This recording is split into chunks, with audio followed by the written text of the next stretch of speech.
is Spencer Dobson. And this is Corey Heidelberger. And you are listening to the Dakota Free Press podcast. How are you doing, Corey? I'm doing fine, Spencer. The wind is down from 40 miles an hour to 30, so I can stand up straight again. Fantastic. And I have a phone that functions. I'm a very happy person now. It turns out I'm part cyborg, because if I don't have a phone, I'm not as happy as I could be. But I'm also part mountain man, because it turns out I can use a map to get all the way from Nevada back to South Dakota without any kind of technological assistance. So that's practically building a log cabin by hand. Absolutely. And you do have a patriotic duty to keep the CIA posted on your every word and deed and action. So now that you've got your in-house surveillance back, yes, the CIA can make sure you're safe, sound, and not giving out secrets. Thanks for making me feel comfortable. Absolutely. Well, let's tell people what we're going to do. Yeah, this podcast. Sure. We're looking at issues that I've covered on Dakota Free Press. We're trying to give it the audio version rather than just the text version. So we're going to take a look today, I believe, at just a handful. There's so much going on in here, but at some of the bills that have been passed or thrown out since we last visited in February. Okay, and I'm Spencer Dobson. I'm a stand-up comedian who lives in Aberdeen, South Dakota. And Corey, how would you describe what you do? I'm Corey Heidelberger. I'm only accidentally funny. I write Dakota Free Press and try to cover South Dakota politics as best I can from behind my computer. Okay, and having said that, let's start off with a couple of quick topics. First of all, SCR 15 is a bill to commend President Trump on his commitment to keep our country safe from radical Islamic terrorists. And it says, whereas the presidential address, remember, this happened so long ago in our news cycles, people might have forgot that for a second, the president had given an address to Congress, and everybody was like, wow, he spoke with words, and he didn't say anything. He said a bunch of crazy stuff, but he put it in a context that people thought seemed less crazy than when he frequently speaks. Yes, he stuck with the script and kept his insertions of believe me and tremendous to a minimum. Right. And he didn't grab anybody by anything for the whole time. So the South Dakota, who was this, the Senate? The South Dakota Senate, yes. Senator Neil Tapio. Yes. Decided that he needs a pat on the back, and they had a gentleman named Hans Erling Jensen speak about... I feel like I'm jumping around here. Okay, so basically, they want to congratulate him because, according to all the press reports, his speech went super well, and they feel that he is protecting us from radical Islamic terrorism. Basically, yeah, the specific language was that. Originally, and this is kind of complicated. Originally, this SCR 15, this resolution, was all about saying we don't trust the refugee resettlement system. Lutheran Social Services on up, can't trust them. Don't let refugees in. That got amended down to this gentler statement that you're looking at here, saying President Trump is trying to unify us, and he's fighting radical Islamic terrorism, which is not a unifying phrase, but hear, Donald Trump, said the resolution. And that's right. Before this, he had tweeted that there was a huge crime problem because of refugees in Sweden. Is that why they were speaking to Hans? Because I found a quote here very quickly. Last year, there were approximately 50% more murders in Orlando and Orange, Florida, where Trump spoke the other day, than in all of Sweden. Right, and it's all kind of a weird web. You're right. The sponsor of this resolution, Neil Tapio from Watertown, he got hold of this Hans Erling Jensen, who's executive director of an international nonprofit. It's called the Hatun Foundation, founded by a nun, a Syrian Orthodox nun, who does some good work for refugees around the world, trying to help people in dangerous places. All good. But this nun also says things like, and I quote, Islam is ISIS, and ISIS is Islam, and anyone who says otherwise is a liar. Right. And of course, she's dealing with people that are basically living in war zones that are just trying to get some safety and some sanity and not get... They're refugees. That's what refugees are. Sure.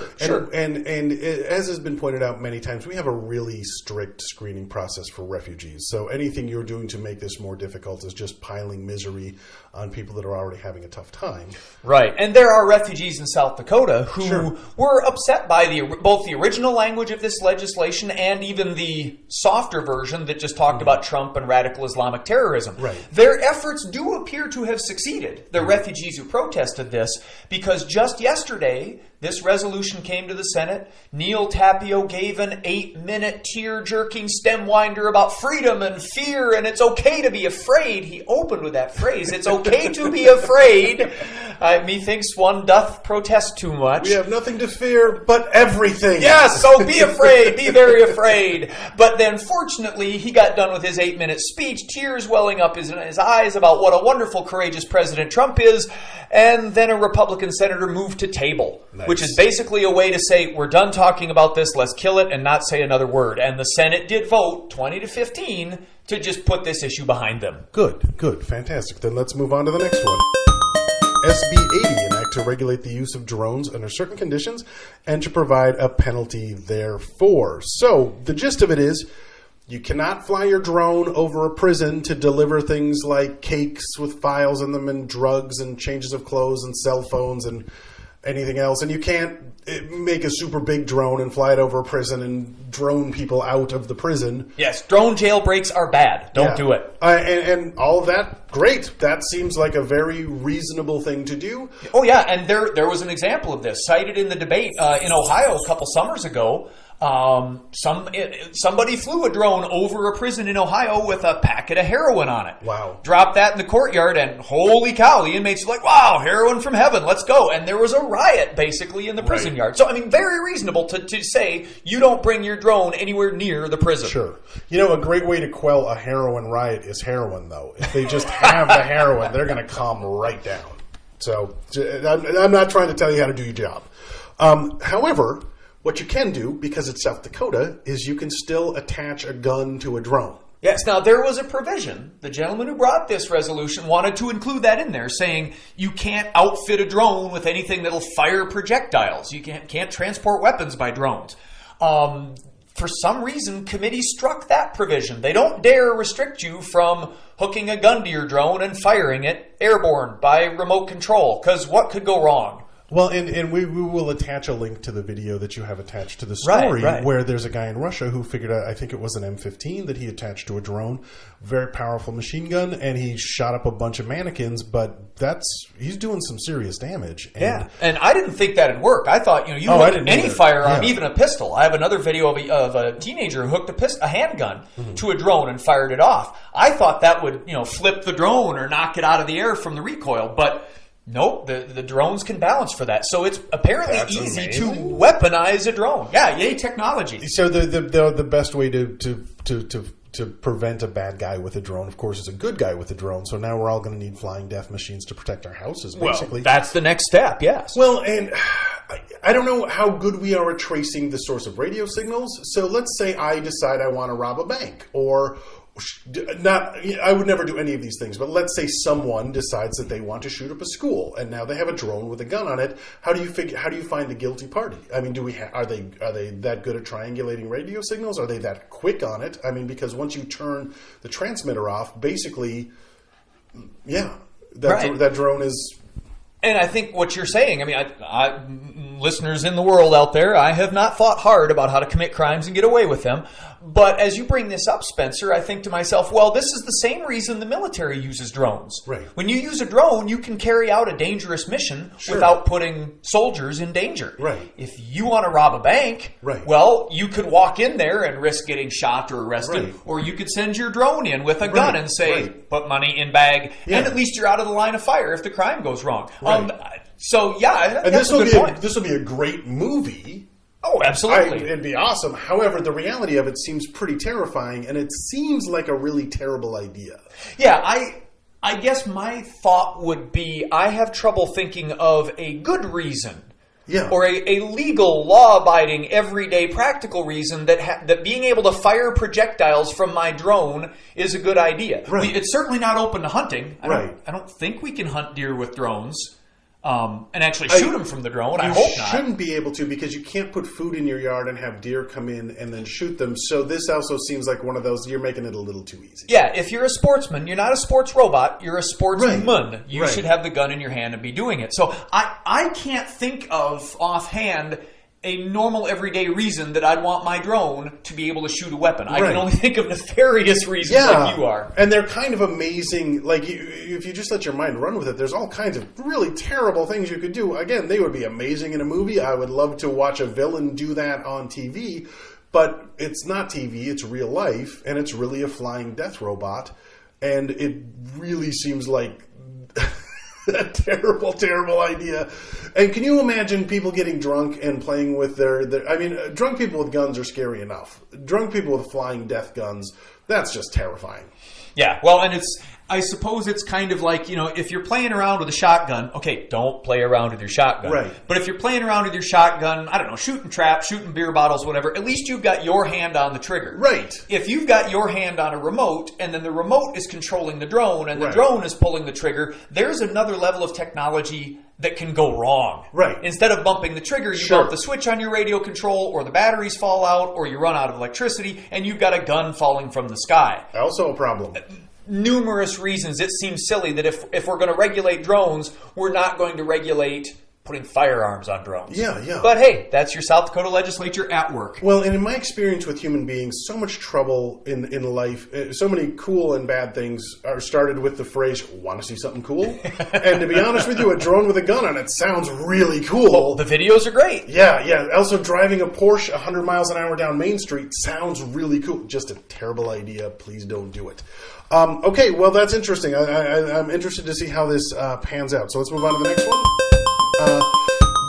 This one has been updated, and I have been I've not been logged in over the last since yesterday, basically. So I'm not sure what has happened in the last 24 hours. But this is SB 176, which is an act to authorize the creation of public safety zones, to authorize certain actions be implemented by the governor, and to provide certain penalties. And basically what this would do was, if there was a protest, or if there was an emergency, or if they were able to declare an emergency, it just made it much easier for them to declare martial law, whether it's on private property, whether it's on an Indian reservation, whether it's around a pipeline.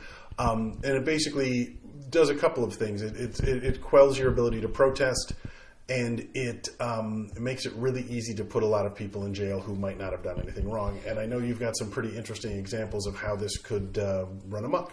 Yeah, well, and this bill has changed a lot in just the past week. We're in the last week of the legislature as we speak here on Wednesday, March 8th. Okay. And originally, the bill was, it was going to give the governor basically power to declare martial law. Right. Anywhere Within a mile of any place that he deemed had a protest that could get out of hand. Right. Very vague criteria, no clear restrictions on, a governor who might want to abuse that power. Right. So that was scary stuff. Yeah, basically it could have said, if you and I went down to the courthouse to do this podcast someday, and some people gathered around and started chanting, "Go podcast, down with tyranny." Right. Boom, the governor could declare that that's a protest site, it's a public safety zone, Right. and everybody within a mile, for instance, has to evacuate.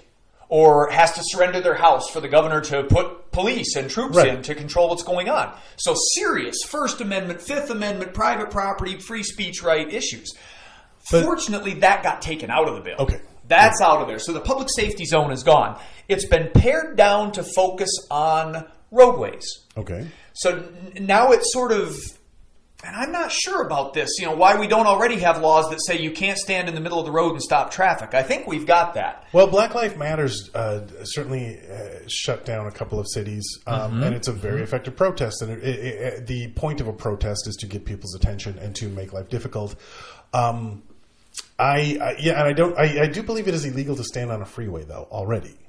Oh, yeah. Or on an interstate. Yeah. Oh, well, although even there in South Dakota, I believe we've still got laws that say it's okay to bicycle and walk along the shoulder. Oh. We're looser on that than some other states. Okay. But yeah, go stand in the middle, and someone's going to pick you up if you don't get run over first. And probably should. I mean, I'm not for somebody standing in the middle of the road and waving a sign at me. It's civil disobedience. They can expect to be arrested and so on because that gets attention. Right. But yeah, I don't approve of blocking the flow of traffic either.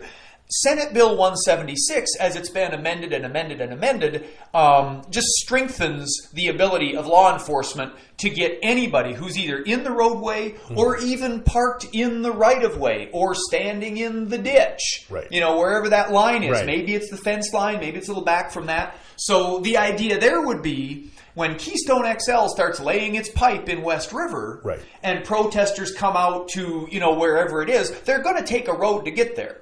They're probably going to park alongside the road. Senate Bill 176 seems to allow law enforcement to go in and grab anybody parked alongside the road or standing alongside their car or in the ditch protesting what's going on with the pipeline. Right. And it just seems like another piece in the efforts to basically squelch public protests that seem to be... It seems like a lot of laws are popping up all of a sudden to try and shut people down since everybody started showing up and flooding the streets and protesting what's going on nationally and locally. And in terms of, eliminating public space where people can do this kind of thing, that's really important because I've seen this with petitioning as well. It's tough in town to find places to stand on a street corner and do a petition. Now Aberdeen's pretty good. If you're standing on a sidewalk, as long as you're not preventing people from free movement, you're fine. As long as it's a public sidewalk. But, parking lots for stores, in front of the post office, there are numerous places where you cannot be with your petitions. This measure, 176, is now trying to take the roadways away from people to conduct this First Amendment activity. A good spot where you're out and visible and such. If you're out in the ditch, you're not necessarily a public safety hazard, but yeah, it's part of chipping away at our ability to protest the things we see that are wrong, and that's problematic. The bill is still advancing. It went through the House yesterday. It looks like it's going to make it to the governor. So it's disappointing, but not as bad as it could have been. Right. Well, and we will revisit it on a future episode and see how everything shakes out. On our roadside podcast, where we'll see if anyone comes to stop us. From jail. Okay, let's go in depth now, and there will be some kind of music here.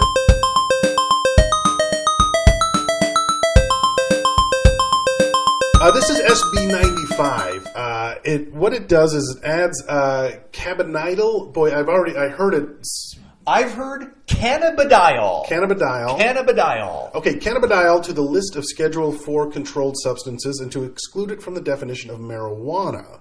But it was also with HB 1204, which was to legalize industrial hemp in South Dakota, and that failed. Yep, two separate bills passed. Yes. And explain the difference between these two bills, or you believe the primary difference between these two bills, and why one did well and one didn't. Yeah, if you look at who spoke up for these bills in committee, the cannabidiol bill, Senate Bill 95, was supported by representatives, lobbyists from something called GW Pharmaceuticals. In the U.S., they're called Greenwich Biosciences, California-based, but they're from England, at heart.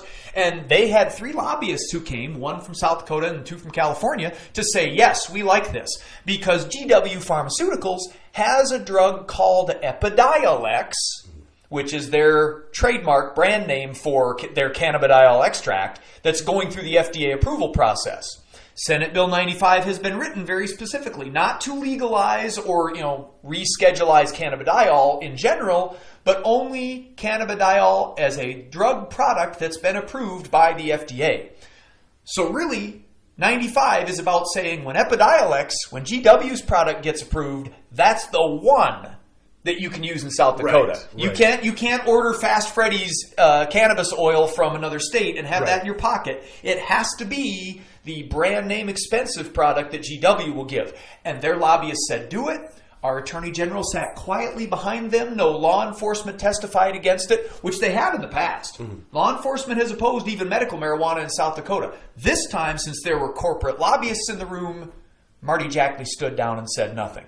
On the industrial hemp side, there was no big industry lobby going there, and so law enforcement came in and said, oh, no, you can't grow hemp in the ditches or in your fields. That's bad for us, and that bill got shot down. And for the benefit of our listeners, I'm going to talk a little bit about the history of hemp and the history of this fight and how we got here and what's going on. Right, because Spencer, what you found is, there's a lot greater history just on hemp as a product in general than any sort of medicinal use. Oh, right? My gosh. Yeah, okay, first of all, I found a WW2 propaganda film called Hemp for Victory, which was basically encouraging farmers to grow hemp because they could use it for the war effort. I saw one thing that said there was a point in the 17s or 18s where it was illegal not to grow hemp in one of the states, but I couldn't back that up. I'm just saying that's out there. There's a lot of things on the internet, and you want to try and get as good of information as possible. This is according to the pothead hippy-dippy periodical Forbes.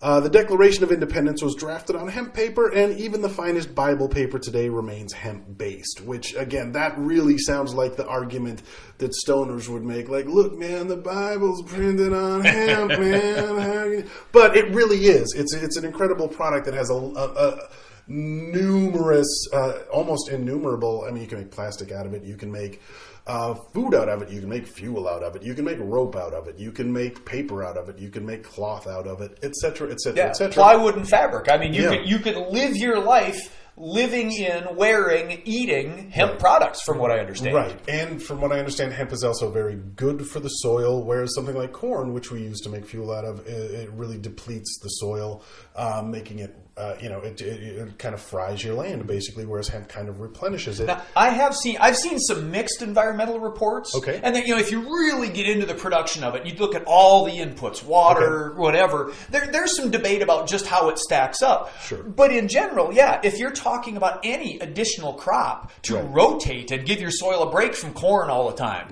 that's a good thing. Any farmer will tell you that. And so how we ended up getting criminalized, there is a story that is so far out there that I mentioned it. We had done a previous version of this podcast, and we had some technical difficulties, so this is actually take two. Our dog ate the podcast. Yeah, but there's a belief that the Hearst family had a lot of interest in the timber industry, and that was why they were interested in hemp going away, getting hemp paper out of the equation. Whether or not that's true, I'm not able to confirm or deny that for sure. What I was able to confirm was that there's a huge history of racism in the drug war in America, to the extent I just found some really, really amazing quotes. And one of the places to start, I guess, would be with Nixon's guy. Nixon did a study, and I have the quote here. There we go. There's the Nixon tapes. Oh, come on. Tell me I wrote down the name of the guy. I will have the name in the write-up after the thing. But basically he said, neither marijuana use nor the drug itself is said to constitute a danger to public safety. Therefore, the possession of marijuana for personal use should no longer be an offense.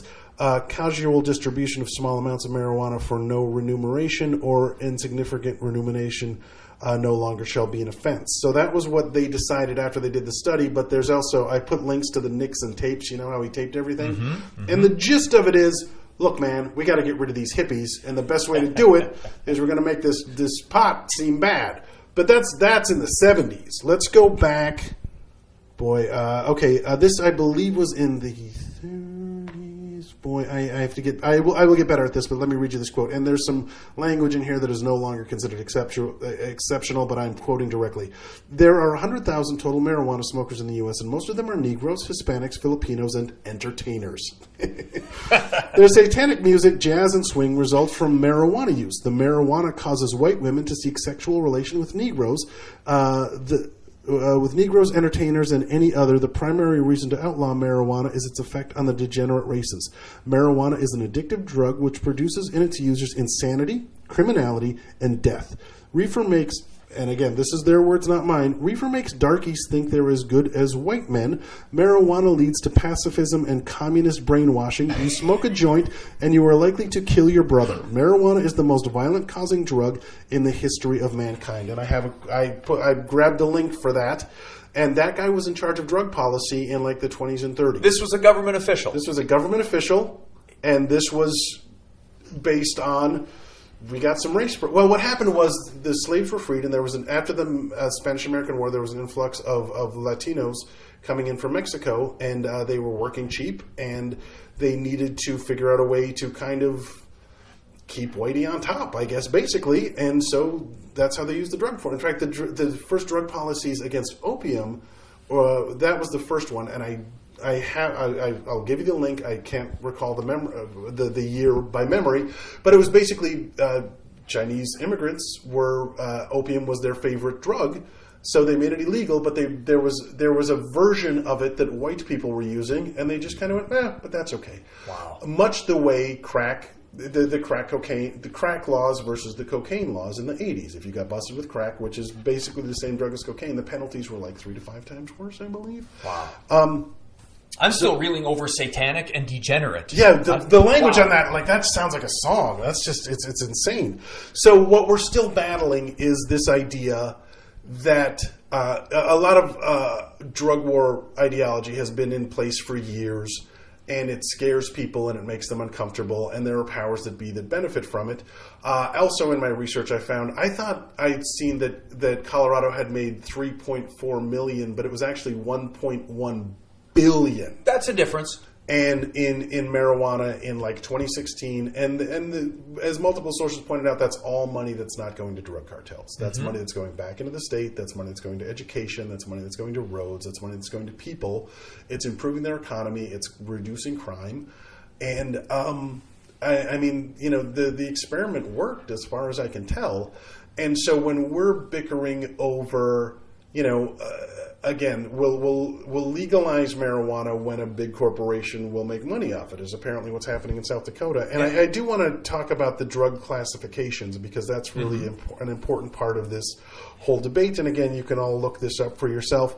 And just before you get into that, it's important to note that, you know, like you say, states like Colorado have gone much further in countering this generations-long standing paranoia that has been at the heart of the drug war and the racism. Colorado has, you know, legalized recreational use. Here in South Dakota, we're not even there yet. Right. There was no bill this session that I recall on recreational. Right. We're just talking about certain derivatives. Right. The cannabidiol, this derivative for medical use. Which is not going to get you high. And yeah. hemp, which is not going to get you right, high. the industrial hemp. You can't smoke either of those things. Well, you can, but you won't enjoy it and you won't do it again. Right. Or so I hear. So we're just looking at those two and can only get the medical side of it done for one limited drug when we have the powers that be, the money powers that be, saying, okay, you can do this one. Well, and marijuana, what they changed was the scheduling of cannabidiol, because a Schedule 1 drug means that it has no medical uses, which, you know, this wasn't based on science. This was based on fear and misinformation and racism. So the other drugs on the list with marijuana are heroin, LSD, mescaline, MDMA, GBH, ecstasy, and psilocybin, which are mushrooms. I know they are trying to be able to look at LSD again, and people are doing something that's called microdosing, which means they take a very small amount, and supposedly it's good for post-traumatic stress, it's good for depression, it's good for anxiety. The jury's still out on that, but they need to be able to look at it to find out. And marijuana has proven results as far as appetite stimulation with cancer patients. There's a video of a guy who has cerebral palsy who takes it, and you can just see how it affects him physically. The marijuana falls under that, like, we need good science, because there are people that are like, man, if you have hangnails, you take marijuana. If you giganticism, it'll fix giganticism. But there are legitimate things that marijuana does, and it does it very well. And again, post-traumatic stress is another one. Anxiety is another one. The cancer side of it in and of itself, I feel, is a good enough reason that we're adults. We deserve good science. We deserve good results. Yeah, and I would completely support that side of it, because, you know, personally, I'm not a recreational drug user. I have no time for that, and I have no money for that. But when we're talking about having substances that can treat diseases, you know, that's a scientific question. That's a medical question. If, you know, and I'm okay with saying if the FDA studies this, if we have, you know, rigorous science done and people say, hey, look at that. Kids have fewer seizures. Right. Parents don't fear for the lives of their children if they're able to administer this affordable, easy-to-use drug. Right. I'm not going to stand in the way of that just because I don't like people smoking pot. I still won't like people smoking pot, but the bill here that we've got, Senate Bill 95, if this medicine can help kids and if science says so, you know, I think it's more important than ever that we stand up for science in that regard. And I'll happily yield the floor to the scientists and researchers on those points. Well, and now let's talk about recreational use, though. And I myself have been sober for 15 years. I wasn't that into pot when I wasn't sober. It's just not my drug of choice. However, these were 5 reasons, and my source here is Rolling Stone, but Rolling Stone has also done some very good journalism, so you can't completely write off Rolling Stone. But these also make sense. For one thing, as was pointed out in Colorado, it gets rid of the black market. Okay, so now you're able to tax all of these marijuana sales that were happening in the first place. Second of all, it allows cops to focus on more serious crime. And the example they give was like, I have to bust a 14-year-old kid for having a joint. Like, there are murderers out there. that need to be dealt with. And by legalizing it, now you don't have to chase down all this penny ante BS for a drug that is relatively innocuous compared to even something like beer. The health risks are less, quite frankly. It allows cops to build stronger relationships with neighborhoods. Now, this is also very similar to what's happening right now with the where they're trying to round up all these illegal immigrants. What happens is now the immigrants don't talk to the cops. Mm-hmm. So if there's a murder, we're not calling the cops anymore. So now you've got a murderer going around, or whatever crime that if we have a rapport, now we can talk about more important issues. If there's sex trafficking happening, if there's any, any number of nefarious activities happening. Yeah. If I smoke pot and I'm not afraid of the police, I will talk to the police to try and make the community better. Right. Allow that trust. You provide another channel of information for the police. Right. And that's a huge part of policing. It's not just standing around looking scary. It's finding out what's going on. Yeah. And if I'm a criminal, if you're going to lock me in jail for, it just works better when people, we need to respect the police, but we don't need to live in a fear base. You don't need that much fear. You don't need that. You don't need to be persecuting things because you want to persecute things. Especially, again, this law is based on bad science and it's based on bad ideas. Okay. It also encourages bad police practices, for example, quotas. So now cops need to go arrest X amount of people because we have a thing, and they have to do things that maybe they wouldn't do if they didn't have to do. You know what I mean? You don't want your vacation hinging on you arresting another two people if you're those two people who weren't doing anything, for heaven's sakes. Also, education and treatment are the most effective ways to prevent drug abuse. So if marijuana was legal, there would be an age restriction on it.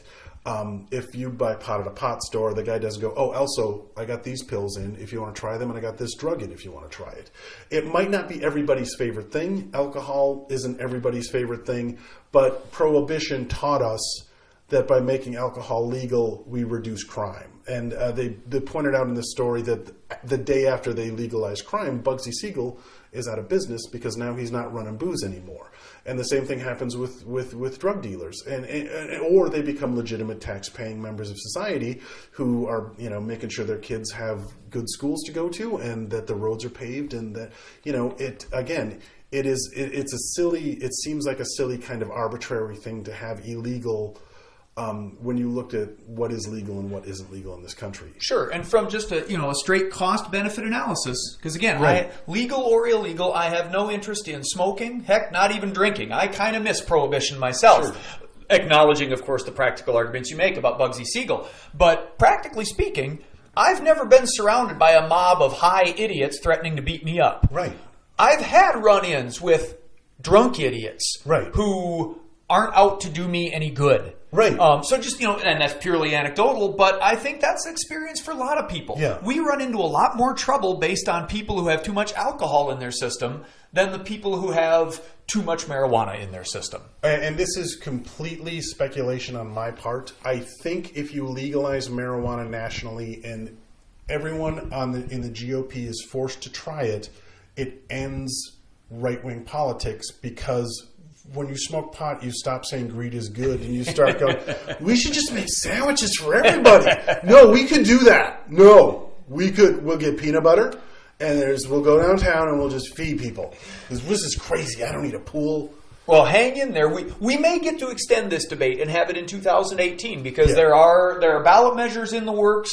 We don't know what all of them will be yet, but I believe we may see a straight up recreational marijuana ballot measure. So keep an eye out for petitions on the streets. Well, I believe what happened is my generation was brought up on the idea on these old ideas that you'll smoke pot and you'll lock yourself in a closet and eat your fingers and hallucinate and kill people. And then, of course, people smoke pot anyway, and they find out none of that is true. And so they start changing things. Simple as that. So, I think information and experience will hopefully move policy forward, and we can focus on, we do have roads to build and bridges to fix and infrastructure to focus on, and we could just sell blue jeans to people instead of war, and maybe that would be better. And even, you're moving toward the position that I get to a lot. I don't like drugs. I don't mind telling people don't smoke pot. Yeah. I don't mind saying it's a waste of your time, it's a waste Sure. of your money and resources. There are better things you could do. And even I don't mind speculating that if you're having to escape from normal reality by Sure. intoxicating yourself Sure. with whatever it is, there's some other bigger social problem that we need to solve. Sure. Income, stress, family, whatever the problems are. Right. Usually it seems that comes from problems, not just, I think I'll smoke today.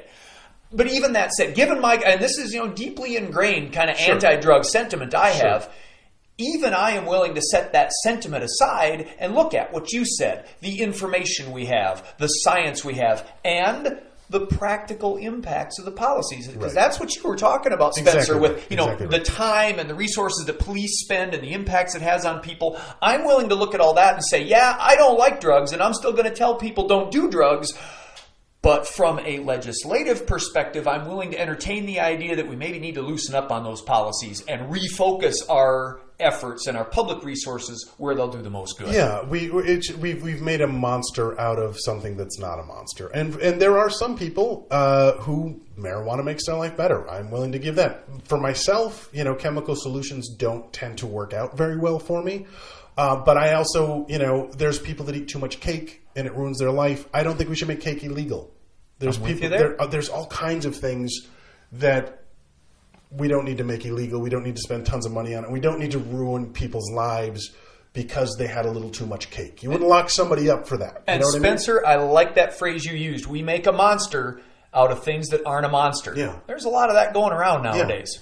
All right. Well, let's move on to our interview, and we are in the future. We will be having. Ideally, we'll be finding guests to sit down and talk to about Real people. about themselves and their politics. But right now, we should introduce you to the co-host of the Dakota Free Press podcast. His name is Corey Allen Heidelberger. That's me. Hello again. And let's get to know him a little bit.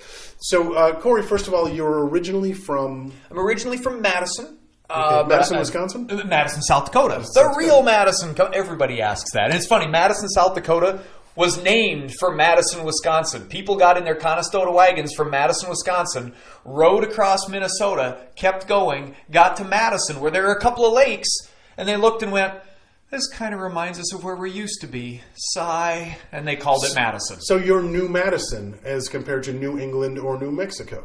You could say it that way. New Madison, founded on loneliness and despair for where we used to be. All right. Well, sounds good. And how did you? When did you start getting interested in politics? I was kind of interested in politics in high school and college, but on a very superficial level. Kind of at that level where I took philosophy class in college, and I thought, well, everything can be solved in society by just having good philosophical principles. Sure. It's all somewhere in Aristotle or Nietzsche or somebody's got it, or Rousseau. It's not. Right. It is not all in Rousseau. There's good stuff in Rousseau, but I'd say started to pay mature attention to South Dakota politics in my 30s. Okay. I'd say, a little over a decade ago, because I was calling myself a Republican then. I used to be a really? Republican, Okay. you bet. And then one day I heard Governor Mike Rounds give an interview on the radio, and I called in with a question about No Child Left Behind, Right. the Education Act from the 2000s, Bush-Kennedy collaboration. Right. And what I thought was a Republican position on that was, I asked the governor, how can you support a federal government intrusion in what's supposed to be a local limited government issue like education? Right. And he immediately said this political statement of, well, I don't know why anybody would want to leave any child behind. Wow. And then didn't address the question, Right. which hit me where I needed to be hit. I'd enunciated what I thought was a pretty basic philosophical abstract principle, Right. tried to apply it to policy, and then had that abstract principle ignored. There are lots of other things that got me thinking about politics, but that sticks in my mind as kind of a catalyst question from a Republican leader that made me realize there's a need to look beyond the philosophy books and look at practically what's happening in society. And that really kind of launched me into following what's happening, not even so much in national politics, but here in South Dakota. How do we apply our principles to do good for everybody, to keep our society working? So it's been a good decade that I've been following politics, blogging about it, and writing. what now has become Dakota Free Press. Now, as you started out as a Republican, do you when you look at Republicans, do you find yourself like hoping that you'll find Republicans that like put forth the ideas that you like, or have you just kind of given up on them? Or I never give up, Spencer. Right. I know there are Republicans that can be appealed to on principle. That you can say, hey, wait a minute, you guys are conservatives, you don't believe in big government, so let's avoid a big government plan like Senate Bill 176, giving the governor all this unchecked power to bust up protests. Right. There are places where those principles do apply. But in general, I kind of throw my lot in with making, what I would call the Democratic case, not for big government, but for smart government. Right. And this is even an area, we've talked about this, Spencer, how I can look at libertarians and say, hey guys, I understand your principle about not wanting government to do stuff if government doesn't need to do it. Agreed. That's an Adam Smith principle. Absolutely. And that's a me principle. If we can get peanut butter just by peanut farmers and peanut processors making peanut butter and putting it on the shelves at Kessler's, I don't want government to get into raising peanut butter. Right. Let the free market rule on that. But when we need things like schools and roads and police and fire trucks, and I would argue healthcare, right, to in certain extent, at least in terms of insurance, those are things that are so important to our enjoying our freedoms, to enjoying our, not just political freedoms like, speech and due process and all that and political participation, but economic freedoms, getting a job, having, economic security, having a house. We need government to do certain things like education and police and roads, and to do those things well, right, so that we have time to make podcasts and raise our families and enjoy the liberty that America is all about. So I tell libertarians and Republicans and Democrats, the principle is not, let's have government do lots of stuff. Right. The principle is figure out what government needs to do for everybody's benefit, and then make sure we do that really, really well. Right. Well, and the government's job in that peanut butter is to make sure it's not half rat poop. Exactly. Even in peanut butter, there's a role to make sure you're not selling poison or poop, but not to just do the whole production method from start to finish. Right. And the government's role in jobs is to make sure that if I'm going from Aberdeen to Portland and I get to Bob's section of road, Bob doesn't make me dance for 20 minutes before I'm able to go forward. You know what I mean? Right. It's just everybody's road. And I personally hope we will move towards... I hope we do good things with the public schools. I'm not very optimistic about that right now, but I feel one of the reasons America is the country it is because everybody has the opportunity to learn how to read, to learn how to do math, to get education. Those are things that hopefully we will remember how important that is and how that helps us build a better society. And I believe healthcare is also should be filed under that. It should be something that if we all pay for it together, we all need healthcare, we all benefit from healthcare.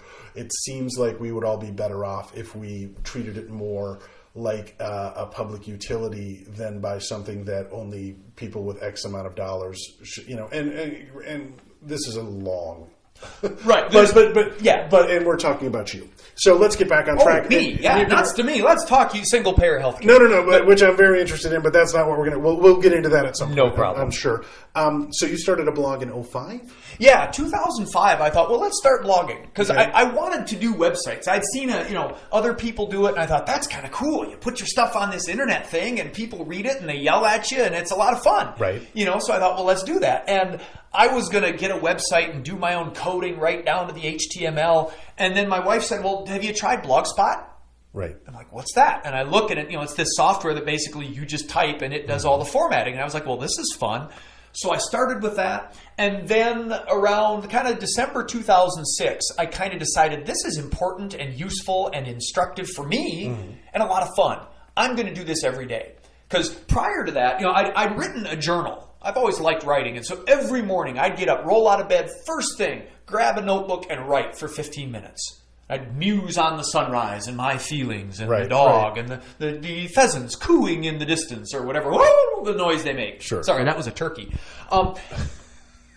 Eventually, I got tired of writing about myself every morning because I'm married, I got a kid, I know what I'm about. I don't need to analyze myself anymore. Right. But analyzing South Dakota and politics, that was fun. Right. And so now I'd say pretty much every morning since December 2006, I roll out of bed and the first thing I do is my fingers hit the keyboard and I start typing. Right. And it's a morning discipline, and I really enjoy it because I learned about South Dakota from the process. Mm-hmm. You know, if you're gonna speak publicly or write publicly, you've got to write stuff that's going to withstand scrutiny. And so it's a great challenge for a writer, and I recommend it for people who are trying to learn to write.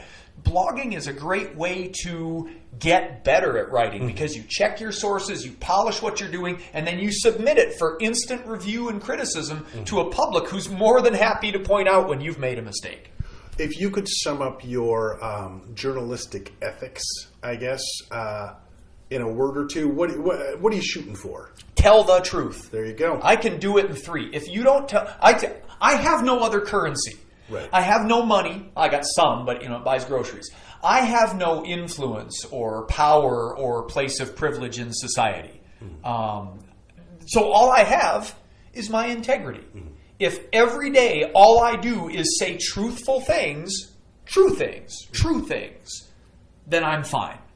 If I try to get by telling lies or making stuff up, no one has any reason to ever read anything I write again. Right. Everything for a journalist is built on truth and that integrity, that constant commitment to telling the truth. Neat thing on blogging is, when I tell the truth, I don't have to just say, well, everything I say is true, so you must believe me and reject what everybody else says. Part of establishing that integrity and that reliability is saying, well, here's what I say is the truth. Here are the facts as I know them.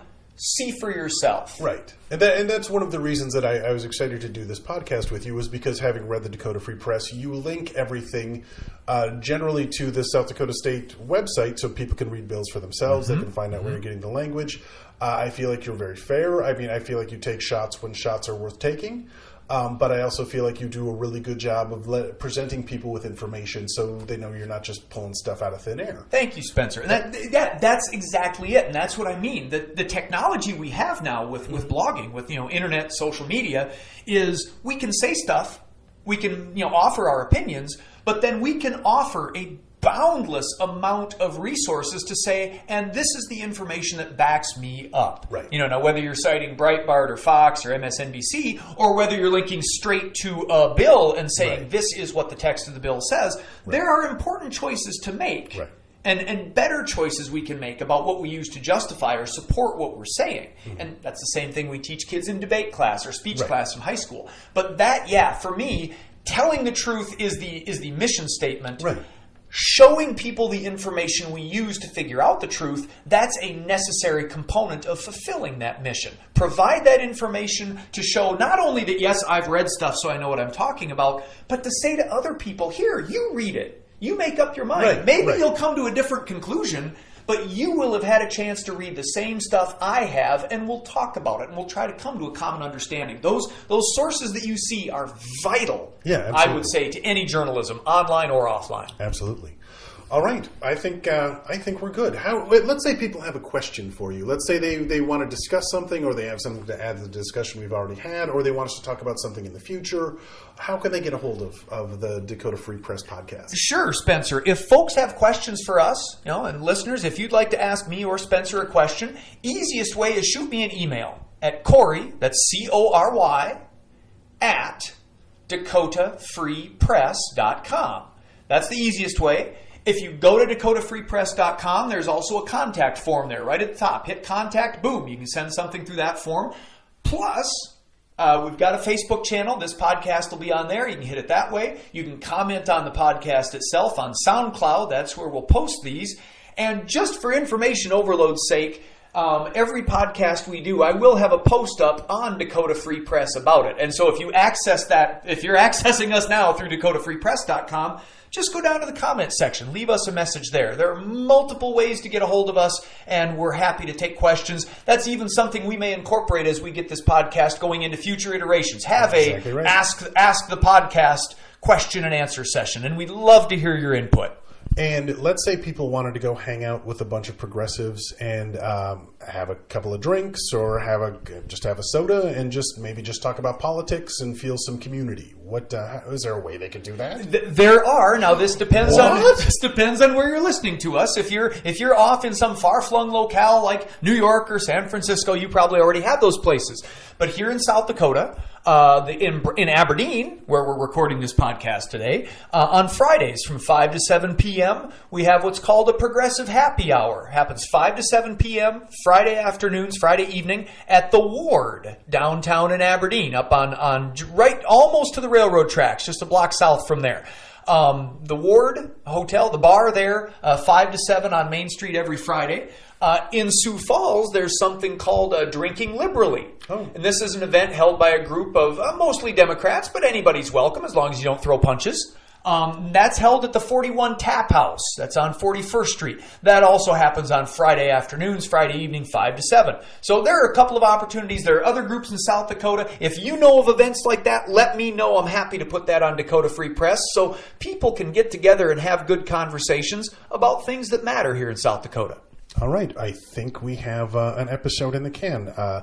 Listeners, thank you for tuning in. Like I said, get a hold of us if you have any questions. My name is Spencer Dobson. And I'm Corey Heidelberger. Thank you so much for listening to what we have to say and for continuing the conversation about things that matter in our state. All right. This is the Dakota Free Press Podcast. Signing off.